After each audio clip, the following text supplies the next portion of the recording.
Yeah, yeah, yeah, yeah. Em đêm nay ngon và căng cực. Ăn mặc sang chảnh cùng đi ăn mực. Áo bao căng tròn là vùng năng lực.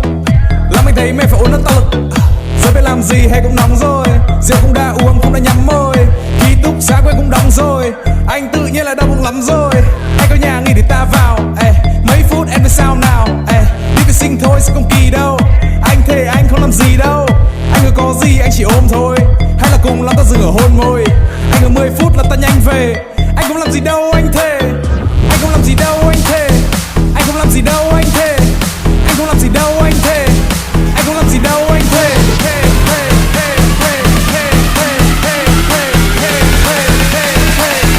Anh không làm gì đâu anh thề. Anh thề. Anh thề. Anh thề. Anh không làm gì đâu anh thề.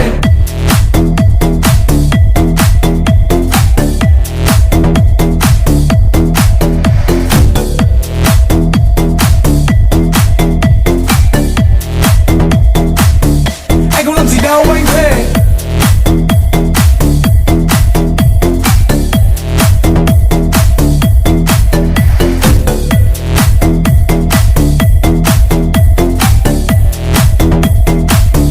Anh không làm gì đâu anh thề.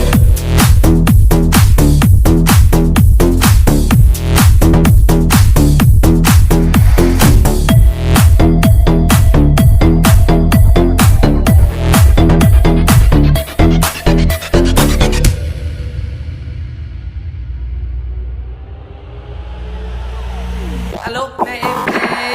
Hôm nay anh có rảnh không? Anh mời đi uống trà sữa. Ui, anh đã nhìn thấy đường mông. Anh chỉ muốn chơi và nữa. Ui, anh cảm thấy nóng quá. Cảm giác này chỉ muốn về nhà.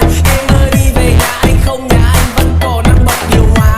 Anh không có ý gì đâu. Anh dắt em về vì là nóng quá anh chả biết đi đâu. Chứ anh đã hứa anh không làm gì mà. Anh sẽ hứa trong ngày hôm nay chả làm gì cùng lắm hôn tay. 15 phút thôi không lề mề. Anh hứa anh không làm gì đâu anh thề.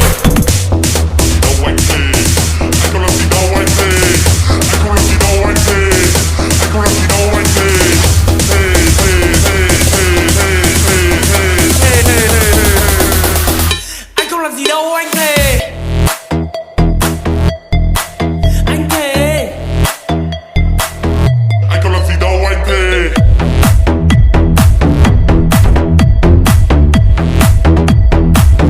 Anh không làm gì đâu anh thề.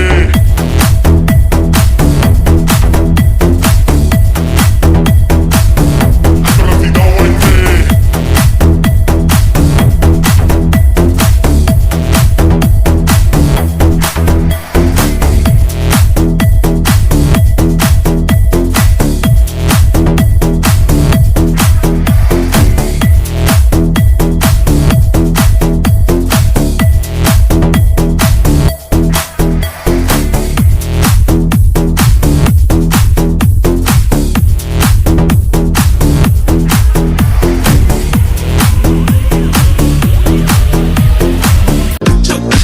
Hands up, hands up, hands up.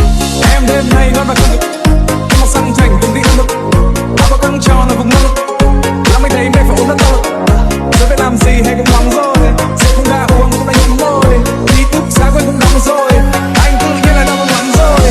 Anh có nhà nghỉ để ta vào. Mấy phút em biết sao nào. Đi vệ sinh thôi sẽ không kỳ đâu.